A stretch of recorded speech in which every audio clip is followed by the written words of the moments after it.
नमस्कार दोस्तों, इंडिया की बात में आपका स्वागत है। मैं भाषा और आज स्टूडियो में 3 अहम मुद्दों पे चर्चा करने के लिए हमारे साथ मौजूद हैं मुकुल सरल और अदिति। सबसे पहला मुद्दा ऐसा है जिसने वाकई देश की धड़कन को बढ़ा के रखा हुआ है। वोट चोरी और वोट चोरी पर बेसब्री से इंतजार चल रहा था कि क्या राहुल गांधी आज अपना पहले का घोषित हाइड्रोजन बम फोड़ेंगे। राहुल गांधी ने प्रेस कॉन्फ्रेंस की, बड़ा धमाका किया और कहा इंतजार कीजिए, हाइड्रोजन बम आ रहा है, और सीधे सीधे निशाना साधा मुख्य चुनाव आयुक्त ज्ञानेश कुमार पर। इस पर हम चर्चा करेंगे। और दूसरा मुद्दा है मोदी जी का जन्मदिन, यानी मोदी जी का शक्ति प्रदर्शन। जिस तरह से देश और दुनिया भर में मोदी जी के पोस्टर्स, खर्चा, अपरंपार videos, photos, my story with Modi, यह सब चलता रहा।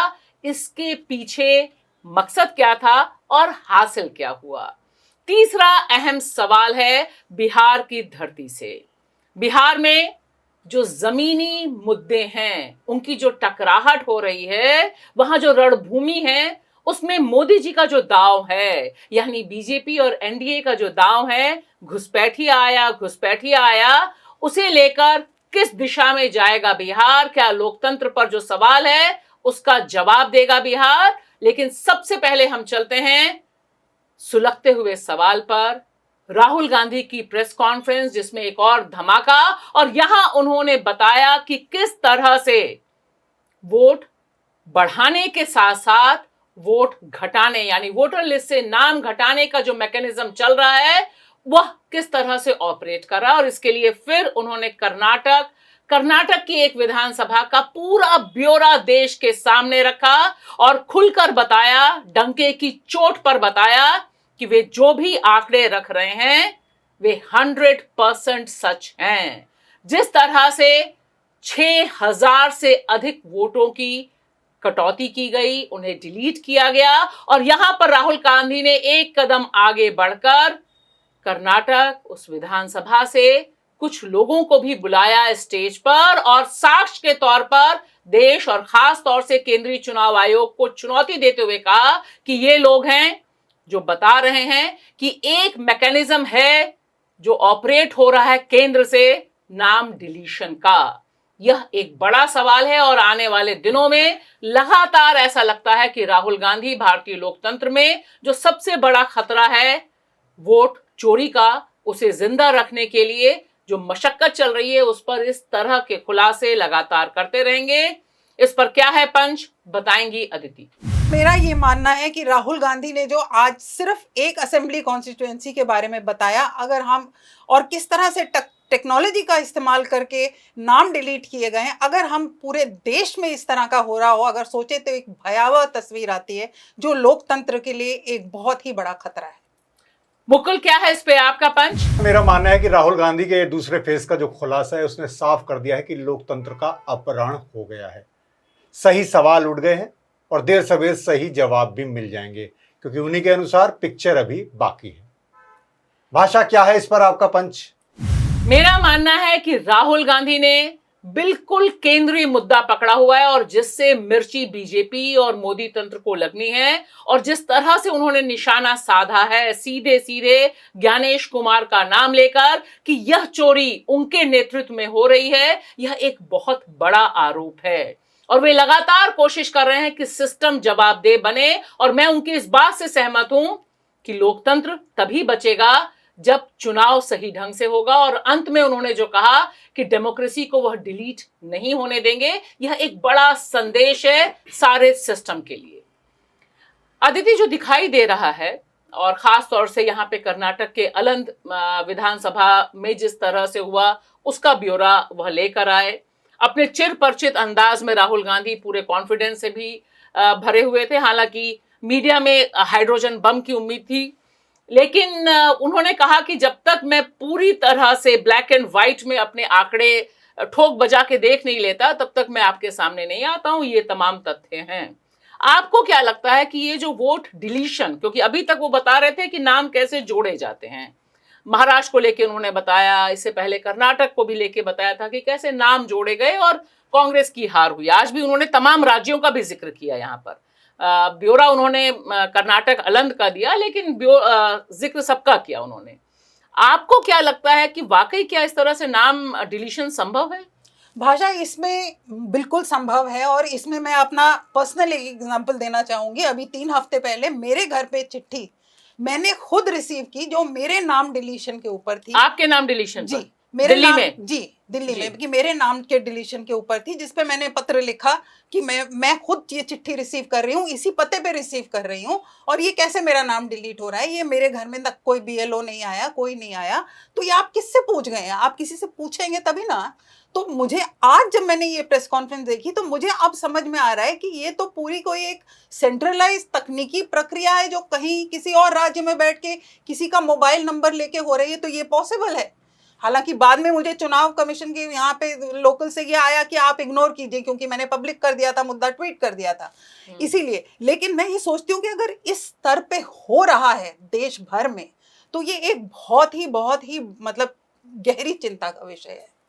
और जी, तो मुकुल देखिए कि हमारे साथ बैठी हैं और उनका भी नाम डिलीट करने का एक प्रयास किया गया देश की राजधानी दिल्ली में। लेकिन यहाँ पर एक जो बड़ा सवाल राहुल गांधी की प्रेस कॉन्फ्रेंस से आज उठा है, जो उन्होंने कहा कि ये 4 बजे सुबह उठ के कुछ सेकंड के भीतर नाम डिलीट कर दिए गए। बाकायदा वो सारा डिटेल्स दे रहे हैं, और उन्होंने यह भी बताया कि 18 महीने में 18 बार जो कर्नाटक की जांच एजेंसियां हैं वो चुनाव आयोग से पत्र लिखकर, मतलब ऑफिशियली लेटर लिखकर ये कह रही हैं कि इन सारे नामों को कैसे डिलीट किया गया, वह IP एड्रेसेस उनके ब्यौरे वो दें, क्योंकि फाइनली तो सिस्टम ही को देना है। तो ये एक अपने आप में बड़ा दिलचस्प है कि सुबह 4 बजे उठ के 36 सेकंड में, मतलब यहाँ सेकंड भी राहुल गांधी ने गिन रखे हैं या उनकी टीम ने गिन रखे हैं कि कितने सेकंड में। और एक विधानसभा के अंदर अगर 6018 के करीब जो वोट डिलीशन का मामला है, ये छोटा मामला नहीं दिखाई देता। तो राहुल ने ये भी साफ किया कि ये 6000 भी हो सकते हैं और ये 60,000 भी हो सकते हैं। इसमें उन्होंने एक जैसे चावल का दाना हम उठाते हैं, उन्होंने एक अपना एक सबूत के तौर पर ये पेश किया कि हमने अभी तक इतनी जांच की है। एक बात तो ये। दूसरा जो कह रहे हैं कि वो IP एड्रेस और ये सब, तो आज ये मीम चल भी रहा है कि अब ज्ञानेश जी कहेंगे शायद मीडिया में आके कि क्या हम अपने माताओं बहनों के IP एड्रेस साझा कर सकते हैं। तो ये सारी बात है। तो अदिति ने जैसे एक अपना पर्सनल एक्सपीरियंस बताया, मैं भी एक बात जोड़ दूं, जो हमने दोनों बातें शुरू की थी। जैसे पिछले में उन्होंने वोट कैसे बढ़ाए जाते हैं, इस बार वोट कैसे डिलीट किए जाते हैं। मेरी बेटी ने कई बार अपना नाम ऐड कराने के लिए, वो जब 18 साल की हो गई थी तभी से कोशिश की, लेकिन जब वो फॉर्म पूरा भर लेती है, सारी चीज़ें फिल हो जाती हैं, अंत में वो वेबसाइट पे एरर आ जाता है। यानी एक नाम जुड़वाने के लिए हम लोगों को पर्सनल, जब इतनी टेक्नोलॉजी है तो उसमें बार बार एरर आ जाता है और वो उसका नाम नहीं ऐड हो पाया, अभी तक वो मतदाता नहीं बन पाई। लेकिन कहां से अचानक से कोई भी व्यक्ति किसी को जुड़वा देता है, 36 सेकंड में कटवा देता है और मिनटों में। तो ये एक बड़ा, और एक ही नाम से कई कई चीजें डिलीशन के लिए दे दी जाती हैं। तो ये एक बड़े सवाल हैं। और मुझे जो लगता है, जो मैंने अपने पंच में भी कहा, कि सही सवाल उठ गया है। सवाल पहले चीजें आती हैं कि सही सवाल उठना। और जैसे हाइड्रोजन बम की बात थी, मेरा मानना यह है कि जब भी कोई, क्योंकि ये भी लोकतंत्र का एक तरह से युद्ध है, लोकतंत्र बचाने का, डेमोक्रेसी बचाने का, तो अपने सारे हथियार, सारे पत्ते एक ही बारी में नहीं खोल दिए जाते। धीरे धीरे मुझे लगता है कि अभी धीमी धीमी एक लड़ाई शुरू हुई है और फिर वो अंत में आगे बढ़ेगी। इस बीच कोई सीज फायर ना हो, अगर अचानक से कोई ऊपर ही दबाव आकर, तो पर मुझे लगता है कि राहुल गांधी ने लोकतंत्र का सवाल रख दिया है। और अब ये केवल राहुल गांधी का सवाल नहीं है, ये हम आपका सबका सवाल है, जिसे अपने लोकतंत्र से प्यार है। जी अदिति, एक और इंटरेस्टिंग पंच उन्होंने दिया आज। पूरी जो अपना प्रेजेंटेशन था अंग्रेजी और हिंदी में, दोनों में उन्होंने दिया, रिपीट भी किया उसको। उन्होंने कहा कि ये मेरा काम नहीं है, मैं नेता प्रतिपक्ष हूं, मेरा काम बुनियादी तौर पर यह नहीं है, लेकिन मैं यह काम इसलिए कर रहा हूं क्योंकि जिन इंस्टीट्यूशंस को करना चाहिए था, यानी जिन संस्थाओं को ये काम करना चाहिए था, वे काम नहीं कर रही हैं। लिहाजा लोकतंत्र को बचाने के लिए नेता प्रतिपक्ष यह तमाम खुलासे कर रहे हैं। और आज उन्हें देख के मुझे लग रहा था, लगातार जब से ये वोट चोरी वाला खुलासा हो रहा है, चाहे वो कर्नाटक में इससे पहले वाला हुआ हो या ये, कि दरअसल एक तरह से जो इन्वेस्टिगेटिव जर्नलिस्ट को करना चाहिए कि आप जाते हैं, आप लेकर आते हैं। आज भी वो साक्ष्य के तौर पर पेश कर रहे थे, क्योंकि वो BLO है, पहला केस उन्होंने पेश किया, बीएलओ के चाचा का नाम कट गया था तो वो परेशान हुई। फिर उन्होंने पड़ोसी से पूछा, आज वो पड़ोसी भी खड़ा हुआ था और उन्होंने बताया कि भाई मैंने तो कुछ नहीं किया। पता चला कि वो कोई और है जो ऑपरेट कर रहा है। जबकि यहाँ पे हम सब जानते हैं और यहाँ दर्शकों को भी बताना जरूरी है कि नाम जुड़वाने और नाम कटाने के लिए एक पूरी प्रक्रिया है, जिसमें मोबाइल नंबर, जहां ओटीपी जाता है और वह सब हैक हो रहा है। तो यह एक अपने आप में बड़ी दिलचस्प बात है कि काम तो नेता प्रतिपक्ष का नहीं, लेकिन काम तो नेता प्रतिपक्ष ही कर रहे हैं। हाँ बिल्कुल, काम में नेता प्रतिपक्ष का तो नहीं है, लेकिन इंस्टीट्यूशंस के फेलियर का ये उन्होंने बहुत ही अच्छा रेज किया। और वो इस बात से साफ हो जाता है कि वो जो आपने बोला कि 18 चिट्ठियां भेजी हैं और वो एक जांच एजेंसी ने भेजी है, ना वो ओटीपी शेयर कर रहे हैं, ना वो आईपी एड्रेस शेयर कर रहे हैं। तो इसमें चुनाव आयोग का एक बहुत बड़ा रोल है। चुनाव आयोग क्यों नहीं जवाब दे रहा है, क्यों चुप्पी साधे हुए है? चुनाव आयोग क्या कहीं मिली भगत है या कहीं कुछ गड़बड़ है, ये प्रश्न उठ रहे हैं और इसका जवाब देना बहुत जरूरी है, क्योंकि लोकतंत्र की रीढ़ जो है वो एक फ्री एंड फेयर इलेक्शन है। अगर वो नहीं इंश्योर करा सकते तो वो अपने ओथ को, जिसे कहते हैं, पूरे उस पे खरे नहीं उतर रहे। लेकिन मुकुल आज एक और दांव खेला, बहुत दिलचस्प दांव लगा मुझे। उन्होंने कहा कि अब चुनाव आयोग के भीतर भी लोग उनकी मदद कर रहे हैं। तो यह दांव पता नहीं ज्ञानेश जी को कुछ पसीने दिलाएगा कि नहीं दिलाएगा, लेकिन उन्होंने अपना निशाना, टारगेट केंद्रीय चुनाव आयुक्त सीधे सीधे उनको रखा, ज्ञानेश कुमार को ही। उन्होंने कहा कि वही दरअसल यह सब डिलीशन और एडिशन के केंद्र में है। यह दांव कितना सक्सेसफुल हो सकता है? नहीं, ये तो मुझे लगता है एक बहुत ही ये सियासी दांव है, बहुत ही चालाकी भरा और बहुत चतुराई भरा ये वो है। उन्होंने एक पासा फेंक दिया। अब मुझे लगता है कि अंदर मीटिंगें होंगी कि भाई कौन है भेदिया, कौन है, कौन विभीषण है जो हमारी लंका ढा रहा है।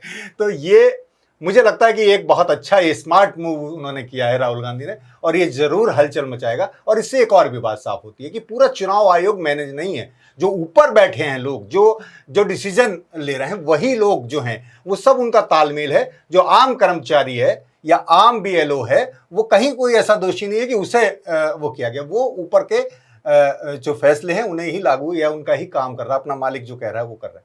तो मुझे लगता है कि ये एक तरह से और ये एक हलचल मचाएगा और चीजें भी अभी आनी बाकी हैं।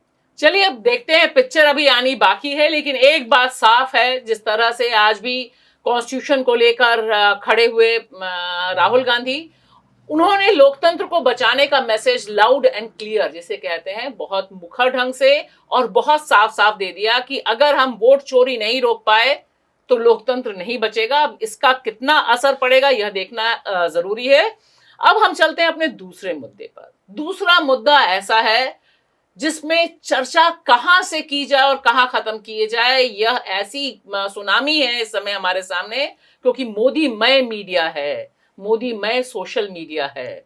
मोदी जी 75 साल के हुए और ऐसा लगा जो जलसा था, जिस तरह से पूरा मैनेज किया गया कि राजा का सेलिब्रेशन चल रहा है। बहुत दिलचस्प बात थी कि यहां पर हैशटैग माय मोदी स्टोरी भी चलाई गई। तमाम और तस्वीरें, फोटोज, अखबार के अखबार, मीडिया का मीडिया सुबह से शाम तक यही बताने में लगा कि वह जिंदा है चूंकि मोदी जी हैं। लेकिन इसमें जो सबसे बड़ी बात है कि इस तरह का शक्ति प्रदर्शन, जी हां, हमारी नजर में यह शक्ति प्रदर्शन है मोदी जी का। ऐसा शक्ति प्रदर्शन करना क्यों पड़ा उन्हें ऐसे जंक्चर पर, और इससे हासिल क्या हुआ? क्या वाकई मुकेश अंबानी जी का जो वीडियो चल रहा है कि वो वाकई अवतार स्वरूपी हैं और हमें उन्हें वैसे ही एक्सेप्ट करना चाहिए? तो अवतार स्वरूपी नॉन बायोलॉजिकल प्रधानमंत्री का जन्मदिन इस तरह से मनाया जा सकता है, उसे लेकर भी खूब मीम्स चल रहे हैं। इस पर क्या है पंच, बताएंगे मुकुल सरल। हाँ भाषा, मेरा साफ मानना है कि ये ताकत की नुमाइश थी। ये एक, मुझे जो मैं अपने तौर पर कहूं तो ये अश्लील प्रदर्शन था एक, और पैसे के बल पर खरीदी गई ये बधाइयां थी। जो विज्ञापन छपे अखबारों में, अगर बिना पैसे के वो कहते तो इतने विज्ञापन नहीं छपते। यानी पैसे दिए गए, कितने करोड़ रुपया खर्च किया गया, देश में नहीं विदेशों में भी। जनता का पैसा भी इसमें लगा होगा क्योंकि सरकारी तौर पर भी विज्ञापन आए। तो इस तरह से चीजें थी। और जो ध्यान हटाने वाली बात है, चाहे वो वोट चोरी चल रही है, चाहे वो वोटबंदी चल रही है, चाहे वो रिटायरमेंट की बात चल रही थी, इन सब से ध्यान हटाने के लिए एक पूरा ये रचा गया। और वो जैसे आपने कहा कि वाकई ये राजशाही वाला वो था कि जिसमें राजा की जय जयकार हो रही है। और राजा जी क्योंकि नॉन बायोलॉजिकल होते हैं, ईश्वर के पुत्र होते हैं, वही पूरा नैरेटिव गढ़ने की कोशिश भारतीय लोकतंत्र में की जा रही है। भाषा, इस पर क्या है आपका पंच? मुकुल, मैं इसको बिल्कुल दूसरे ढंग से देखती हूँ, इस शक्ति प्रदर्शन को। दरअसल मोदी जी की जो कमजोरियां पिछले कुछ सालों से उजागर हो रही हैं, उन कमजोरियों पर बहुत अच्छा रंग रोगन करने की यह कोशिश है, क्योंकि लगातार उनका ग्राफ गिर रहा है, इंटरनेशनली भी ग्राफ गिर रहा है। इसलिए आप देखिए, एक एक ट्वीट को मोदी जी खुद पब्लिक कर रहे हैं कि हाँ भैया इसने मुझे बधाई दी, हाँ बहना उसने मुझे बधाई दी। इस तरह का सीन भारतीय लोकतंत्र में पहली बार हुआ है, जहां पर बड़े बड़े सेलिब्रिटीज को भेजा गया मैसेज कि आप क्या पब्लिक करेंगे। विश्वनाथन आनंद का जो पूरा ट्वीट था 6:52 वाला सुबह सुबह, उसमें वह पूरा का पूरा मेल ही उन्होंने कट पेस्ट कर दिया और इससे शो थोड़ा सा फ्लॉप हुआ। लेकिन पिक्चर यही है कि शक्ति और शक्ति के केंद्र में मोदी जी बतौर राजा स्थापित हो जाए। अदिति, क्या है इस पे आपका पंच? हाँ भाषा, मेरा भी यही मानना है कि उनकी जो गिरती हुई एक जो तस्वीर है उसको उनको उठाने की ये पूरी कोशिश रही है। और साफ पता चल रहा है कि जैसे मुकुल जी ने बोला, पैसे का जोर तो लगा है, डर भी है क्योंकि इतने सेलिब्रिटीज हैं। और जहां तक जेन्युइन अगर किसी राजा की तारीफ प्रजा को करनी हो ना, तो उसके लिए टूल किट की जरूरत नहीं पड़ती। बहुत सही कहा इन्होंने, टूल किट की जरूरत नहीं पड़ती। लेकिन दिक्कत यह है कि 2014 के बाद से भारतीय मीडिया टूल किट पर चलता है और इसमें जिस तरह से इस बार प्रिंट मीडिया को उन्होंने टारगेट किया, वह अपने आप में बहुत ही दुर्भाग्यपूर्ण है। क्योंकि बाकी जो टीवी चैनल्स हैं वहां के बारे में हम लोग मान के चल रहे थे कि तकरीबन लमलेट है, लेकिन जिस तरह से प्रिंट मीडिया में विज्ञापनों की भरमार, और यहाँ पर तो देश का जो सबसे बड़ा पावरफुल मीडिया घराना है टाइम्स ऑफ इंडिया, उसने तो पहले ही विज्ञापन बुला लिए थे, जिसे कहते हैं, मोदी जी कहते थे आपदा में अवसर, तो मोदी जी का जन्मदिन भी एक अवसर हो गया था कमाई का। और आप देखिए कि पूरा का पूरा अखबार रंगा हुआ था पैसे देकर बधाई छापने वाले। डीपीएस और बाकी स्कूलों ने भी, डीपीएस वाला तो पब्लिक में आ गया, दिल्ली पब्लिक स्कूल, कि भाई आप कैसे, माता पिता से कहा गया था कि मोदी जी को बधाई, उनको कार्ड आप कैसे देंगे। तो एक सिस्टम इतनी बारीकी से काम कर रहा था मुकुल, मुझे ये देख के बड़ी हैरानी थी। नहीं तो उसकी जरूरत क्यों पड़ी, ये है महत्वपूर्ण कि इतनी बधाइयों की। भारत का आजादी का भी इतने बड़े उत्सव नहीं होते। मुझे लग रहा है जैसे कोई पहली बार भारत में 75 साल का हुआ है, ये एक बड़ी बात है। पहली बार नॉन बायोलॉजिकल आदमी 75 साल, फिर तो उनके लिए नंबर कुछ होना भी नहीं चाहिए, जब नॉन बायोलॉजिकल है उनके लिए तो क्या। लेकिन इसकी जरूरत इसलिए ही पड़ी, जो आप सब भी कह रहे हैं बार बार, सबका मानना है कि उनका ग्राफ लगातार गिर रहा है, बहुत सारी चीजें एक साथ आ रही हैं। और अब जब ये बिहार का चुनाव आ रहा है, फिर 2027 में यूपी का चुनाव आ गया, 26 में भी बंगाल और असम के चुनाव आने हैं, फिर 29 एक टारगेट है।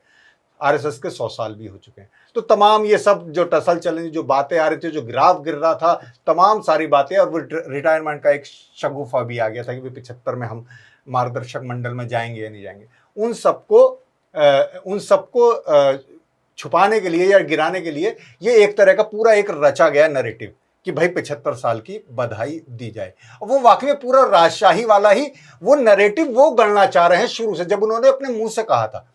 क्योंकि ईश्वर का पुत्र होता है राजा, और राजा पर कोई सवाल नहीं होता, फिर उसका राजा का आदेश ही शासन होता है, वही संविधान होता है। वो पूरा वहां ले जाना चाह रहे हैं, और वो अपनी कोशिश में, मुझे लगता है जितने भी, वो तो कामयाब होंगे नहीं होंगे, पर ये कल देख के वाकई सब लोगों ने पता चल गया था। आप तो कह रहे टूल किट उनका आया, अब पता चला। मैंने तो जब शाहरुख खान और आमिर खान इन सबके वीडियो देखे बधाई के, वो बिल्कुल सावधान मुद्रा में खड़े होकर बधाई दे रहे हैं, जैसे कोई एक टीपी पढ़ रहे हैं, चेहरे में कोई खुशी, कोई एक्सप्रेशन नहीं, कोई कुछ नहीं। यानी एक जबरन, यानी पैसे और सत्ता के बल पर बधाइयां ली गई। तो इससे ज्यादा अश्लील प्रदर्शन कुछ नहीं हो सकता। क्योंकि अदिति, ये बात मुझे बड़ी हैरान लगी कि इतनी, या इसका 10% मेहनत भी कॉन्स्टिट्यूशन को का सेलिब्रेशन हुआ, उसमें हमने इस तरह से नहीं देखा। आजादी का पर्व मना, इस तरह का सेलिब्रेशन कि सबके पास आप पहुंचे, बच्चों से आप लिखवाएं। अब आज खबर है कि 2 तारीख तक, 2 अक्टूबर तक तमाम जो सरकारी स्कूल हैं वहां मोदी जी से संबंधित फिल्में दिखाई जाएंगी बच्चों को। तो धीरे धीरे जो लोकतंत्र को हाईजैक करने की कोशिश है, क्योंकि आप एक चुने हुए प्रधानमंत्री हैं, चुने हुए प्रधानमंत्री को अपने ही जन्मदिन पर मतलब ये भी एक बड़ा अश्लील प्रदर्शन लगता है कि 75 किलो का आप केक काटें, रेखा गुप्ता कहें कि आप मेरे माता और पिता दोनों हैं, यानी दिल्ली की मुख्यमंत्री कहें, फिर सारे मुख्यमंत्रियों में होड़ लग जाए, नहीं नहीं मैं बिछा हुआ हूं, मैं बिछा हुआ हूं। ये सब अपने ही लोग अपने ढंग से कर रहे हैं। ऐसा पहले कभी हमने किसी प्रधानमंत्री का जन्मदिन नहीं देखा। खुद मोदी जी का इससे पहले जन्मदिन ऐसे नहीं मना कभी। बिल्कुल। और वो मेरे ख्याल जो मुकुल जी कह रहे हैं, क्या ये सवाल है कि क्या वो कोई एक थ्रेट देख रहे हैं नेशनल लेवल पे अपनी तरफ, कि अपने आप को फिर दोबारा से उजागर कर रहे हैं। दूसरा, एक रिटायरमेंट का पूरा उन्हीं का बनाया हुआ उसूल था, जिसमें उन्होंने अपने ही गुरु को दूध में मक्की की तरह निकाला है जी। तो वो 75 का उन्होंने खुद ही बनाया था, अब उसको जस्टिफाई करेंगे। ऊपर से भागवत जी अब वो भी 75 के लेके वो करे, तो पता नहीं मोदी कहीं ये सिग्नल आरएसएस को भी दे रहे हैं या खुद को भी दे रहे हैं, ये मुझे कुछ समझ नहीं आ रहा है। लेकिन हाँ, ये एक अश्लील प्रदर्शन तो बिल्कुल रहा है, और किसी को भी किसी से जबरन इस तरह से मतलब बधाइयां लेने में ये तो अच्छा नहीं लगता है। लेकिन मुकुल, मुझे एक चीज बड़ी हैरान करने वाली लगी कि एक भी सेलिब्रिटी में इतनी रीढ़ नहीं थी कि कुछ तो दिखाते आप। मतलब आप गिवन स्क्रिप्ट को पढ़ रहे हैं, यह भी एक डराने वाला तस्वीर थी। मेरे लिए बहुत डरावनी तस्वीर थी कि आप सारे देश को नतमस्तक करना चाहते हैं और आपने नतमस्तक कर लिया। यह बड़ी एक तकलीफ दे तस्वीर है। ये बात तो भाषा हम सबको माननी पड़ेगी कि नरेंद्र मोदी सिर्फ नरेंद्र मोदी नहीं है, भाजपा के प्रचारक नहीं रहे, आरएसएस के सदस्य ही नहीं, वो देश के प्रधानमंत्री भी है। और देश के प्रधानमंत्री की पार्टी या पीएमओ की तरफ से ऐसे मैसेज जाएं तो मुझे लगता है कि ये करना पड़ेगा। लेकिन अभिनेताओं ने, आप कह रहे रीढ़ नहीं दिखाई, लेकिन अपने अभिनय से उनके साफ हो गया कि वो क्या कर रहे हैं। यही उनकी खूबसूरती थी। आप देख लीजिए उनके वीडियो, मैं दावे के साथ कहता हूं, आपको बिल्कुल पता चलेगा कि एक ये लिखावट स्क्रिप्ट पढ़ रहे हैं। तो वहीं से उन्होंने अपना संदेश दे दिया कि हमारा भीतर का नहीं है। एक बात तो ये। दूसरा, जो एक बात मैं सोच रहा था, शायद आप लोगों ने देखा हो, मैंने जितना भी फॉलो किया, मैं सोच रहा था जब इतनी ज्यादा माई स्टोरी आ रही है मोदी जी के साथ, तो कुछ स्टोरी ऐसी भी आएंगी कि ये मेरे साथ हाई स्कूल में पढ़े थे, ये मेरे साथ बीए में पढ़े थे, इन्होंने मेरे साथ चाय बेची थी, इन्होंने मेरे साथ ये बचपन में फुटबॉल खेला था या मगरमच्छ पकड़ा था। लेकिन ऐसी स्टोरी मुझे नहीं देखने को मिली। वे लोग कहाँ हैं जिन्होंने इनके साथ बीए किया, एमए किया, हाई स्कूल किया, चाय बेची? वो लोग, उनकी स्टोरी नहीं आती। तो ये एक बड़ा सवाल है कि ये स्टोरियां जो बन रही हैं और बनाई जा रही हैं, अब उनकी फिल्मों में क्या दिखाया जाएगा? वो बाल चित्र कथा जो हमने भी देखी थी वही सब बच्चों को दिखाई जाएगी। लेकिन आप खुद सोचिए, मैं दर्शकों से कह रहा हूं कि आप भी टटोलिए सोशल मीडिया पर जाके, क्या कोई ऐसी स्टोरी आई कि मोदी जी मेरे साथ क्लास में बैठे थे या हमने साथ बैठ के एग्जाम दिया था? तो ये भी एक नैरेटिव, वो शायद ये चीज भूल गए, उन्हें ये भी करना चाहिए। लेकिन मुझे लगता है कि अब आपका सुझाव कितना भक्त पहुंचाएंगे, अभी जन्मदिन और भी हैं। 2047 तक भारत विकसित राज्य बनेगा, काफी जन्मदिन मोदी जी के हम देखेंगे। लेकिन यहाँ पर जो सबसे इंटरेस्टिंग माय स्टोरी थी वो दो थी। एक कांग्रेस ने अपनी तरफ से अडानी जी की जारी की थी, और दूसरी जो मुकेश अंबानी की चली वह भी बहुत इंटरेस्टिंग थी, क्योंकि वह तकरीबन सारी बात कह देता है कि भाई नॉन बायोलॉजिकल हैं, ईश्वर ने भेजा और हम उन्हें वैसे ही स्वीकार करते हैं। अब हम चलते हैं। नहीं, एक मिनट, जहां ये ईश्वर वाली बात आई है, और ये तो आप अभी देखेंगे कि नवरात्रि सेलिब्रेशन में, नवरात्रि में ये पूरे तरह से आदेश जारी हो रहे हैं कि जो नवरात्रि के पंडाल है वहां दुर्गा मूर्ति के पास ही मोदी जी की भी तस्वीर स्थापित होगी। तो यानी एक तरह से उनका पूरा वही नैरेटिव सेट करने की कोशिश की जा रही है। कम से कम दिल्ली में, मुकुल जो जहां जिक्र कर रहे हैं, देश की राजधानी दिल्ली में रेखा गुप्ता ने यह संदेश, आदेश जारी कर दिया है। अब देखते जाते हैं कि आगे आगे कौन कौन से हमें अवतार देखने को मिलते हैं। इसके साथ हम चलते हैं अपने तीसरे मुद्दे पर। तीसरा मुद्दा बिहार से है, बिहार की रणभूमि से है। बिहार में जो चुनावी सियासत इस समय जोर पकड़ी हुई है, उसमें एक तरफ प्रधानमंत्री नरेंद्र मोदी एजेंडा सेट कर रहे हैं, घुसपैठिया घुसपैठिया और घुसपैठिया, और उसकी लड़ाई हो रही है जमीन पर, जमीन के मुद्दों से।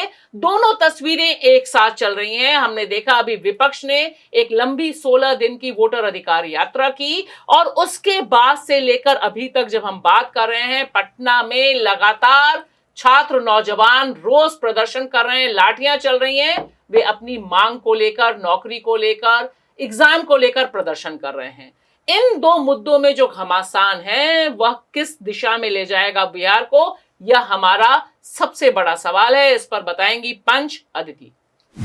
भाषा, मेरा ये मानना है कि ये घुसपैठिया का नैरेटिव जो है, यही इनको, बिकॉज मुद्दे इनको अब जमीनी मुद्दों से कि ये बिल्कुल भाग रहे हैं, चाहे असम हो चाहे बंगाल हो, घुसपैठिया का नैरेटिव ये लोग आगे बढ़ा रहे हैं। लेकिन मुझे लगता है कि जनता, बिहार की जनता जो बहुत ही एक क्रूशियल इलेक्शन वाला है, इसका जवाब किसी ना किसी तरह दे के रहेगी। मुकुल, क्या है इस पे आपका पंच? भाषा, मेरा मानना है कि ये अब सिर्फ बिहार का सवाल नहीं रह गया। मुझे लगता है कि बिहार का चुनाव और उसके परिणाम देश के लोकतंत्र का भविष्य तय करेंगे। इसका भी भविष्य तय करेंगे कि एसआईआर को लेकर आगे क्या होता है और वोट चोरी का मुद्दा भी कितना आगे जाता है। मुझे लगता है कि ये क्लाइमैक्स रहेगा इस पूरी फिल्म का, इस पूरे लोकतंत्र में जो जिस तरह के वोट चोरी और ये सब चल रही हैं, जो कि बिहार का चुनाव परिणाम क्या आता है। और बीजेपी शायद इससे मुतमईन है कि इसके परिणाम अगर सेट हो गए तो फिर ये सारे मुद्दे धराशायी हो जाएंगे। भाषा, इस पर क्या है आपका पंच? मुकुल, मेरा साफ मानना है कि मोदी जी का जो घुसपैठिया राग है वह दरअसल कम्युनल कार्ड है, और वह पूरी कोशिश कर रहे हैं, पूरा सिस्टम बहुत शिद्दत से काम कर रहा है, एक एक जगह जाकर, कॉन्स्टिट्यूएंसी वाइज जाकर मुसलमानों के खिलाफ नफरत को कॉन्सोलिडेट यानी सुदृढ़ करने के लिए पूरी की पूरी मशीनरी काम कर रही है, चाहे वो बिहार हो, चाहे वो पश्चिम बंगाल हो, चाहे वो असम हो।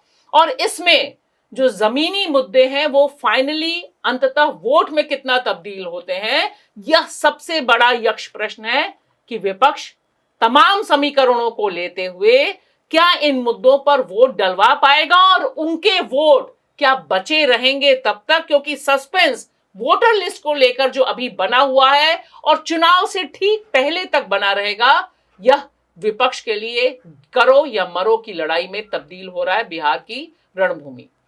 मुकुल, जो दिखाई दे रहा है जिस तरह से स्पेशल इंटेंसिव रिवीजन जो बिहार में वोटर लिस्ट को लेकर चला, उसके खिलाफ एक मुद्दा विपक्ष ने बनाया, बहुत कड़ा कम समय था, कानूनी लड़ाई, जमीनी लड़ाई, एक एक वोट को लेकर लड़ाई, और उसके बाद हम देख रहे हैं कि मोदी जी खुद लीड कर रहे हैं। हर चुनावी वो खुद लीड करते हैं, लेकिन बिहार में उन्होंने लीड किया कि घुसपैठिया, और विपक्ष को पूरी की पूरी तरह से एक राक्षस की तौर पे पेश किया जो घुसपैठियों के पक्ष में बैटिंग कर रहा है। जिस तरह के शब्द उन्होंने इस्तेमाल किए अभी पूर्णिया वाले रैली में, मैं तो सुन के चकित थी, वो जिस तरह की शब्दावली उनकी इस्तेमाल हुई, उससे लग रहा है कि वो उसी पर एक हिंदू कंसोलिडेशन पर उतर आए हैं मोदी जी, असम की तर्ज पर ही। हाँ, देखिए, बीजेपी का शुरू से जहां तक मैं जानता हूं तो वो एक मुद्दा लेकर चलती है और उसे छोड़ती नहीं है, चाहे वो फ्लॉप हो चाहे कुछ हो। चाहे वो बाबरी मस्जिद के खिलाफ मुद्दा था और उसने धीमे धीमे धीमे धीमे धीमे बनवा ही लिया। 1947-50 से करते करते 1992 में उसने काम अपना कर लिया। झारखंड में ये उठाया, नहीं चला, लेकिन उन्होंने छोड़ा नहीं। अब आरएसएस ने भी, क्योंकि घुसपैठी के साथ वो डेमोग्राफिक चेंज की बात कर रहे हैं, वही जो आपने कहा कि कम्युनल कार्ड है, पूरी तरह अल्पसंख्यक खासतौर से मुसलमानों के खिलाफ है। तो वो फिर लाल किले से मोदी जी ने भी बोला, बिहार में भी बोला, तो वो उन्होंने एक कोर मुद्दा ये बनाया हुआ है, क्योंकि उन्हें डर लग रहा है, क्योंकि विपक्ष ने जो ये पूरा कवायद चली है एसआईआर की हो या वोट चोरी की हो, इससे ये बताने की कोशिश की है भारतीय लोकतंत्र को और जनता को कि वो चुनाव हारे नहीं, उन्हें हराया गया। तो वो अब इसे कैसे काउंटर करें? वो उसे काउंटर ना करने की बजाय एक नया मुद्दा घुसपैठिया ऐसा बनाना चाह रहे हैं हवा कि भाई घुसपैठिया है, और घुसपैठिया से अगर घुसपैठिया है तो पहले तो उनकी गलती है, उन्हें इस्तीफा देना चाहिए। और घुसपैठिया क्या इतनी बड़ी संख्या में है कि वो चुनाव प्रभावित कर ले, ये भी एक बड़ा सवाल है। लेकिन मेरा एक बहुत ही ये की पॉइंट है कहने का कि बिहार चुनाव जो है और ये जो पूरे मुद्दे चल रहे हैं अभी जो बिल्कुल हाइप पे है, ये सब कुछ बिहार चुनाव से तय होने जा रहा है कि ये मुद्दे आगे भी चल पाएंगे या नहीं चल पाएंगे।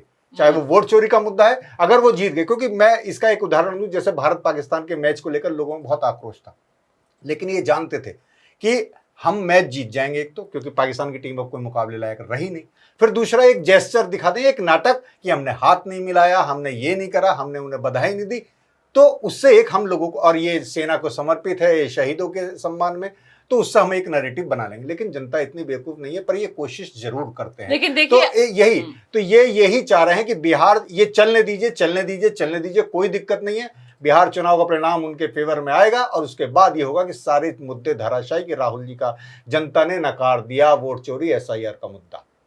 अदिति, आखिर में खाली मैं ये जानना चाहूंगी कि घुसपैठिया वाला जो मुद्दा है बंगाल और बिहार दोनों में केंद्रित है। आपको क्या लगता है कि इससे बीजेपी को अपर हैंड मिलेगा? भाषा अपर हैंड ना भी मिले, लेकिन वोट विभाजन करने की और जैसे आपने कहा कम्युनल कार्ड करके वो वोटर डिवाइड करने की तो पूरी कोशिश रहेगी। आसाम में आपने देखा है कि किस तरह का एक घिनौना वीडियो निकला है वहां पे। बीजेपी आसाम ने निकाला। बीजेपी आसाम में, हाँ, जिस तरह का वीडियो निकाला है, तो उससे साफ पता चल रहा है कि इनकी पूरी कोशिश रहेगी कि किसी तरह इसको एक कम्युनल कार्ड खेला जाए इन तीनों राज्यों में। चलिए देखते हैं, हमारी भी निगाह बनी रहेगी कि बिहार किस दिशा में जाएगा, और उससे पहले क्योंकि चुनाव में अभी समय बाकी है, तो किस तरह के मुद्दे आएंगे, किस तरह का ध्रुवीकरण होगा, इस पर हमारे साथ आप भी निगाह बनाए रखिएगा। देखिए, लाइक करिए, शेयर कीजिए न्यूज़ क्लिक और इंडिया की बात। शुक्रिया।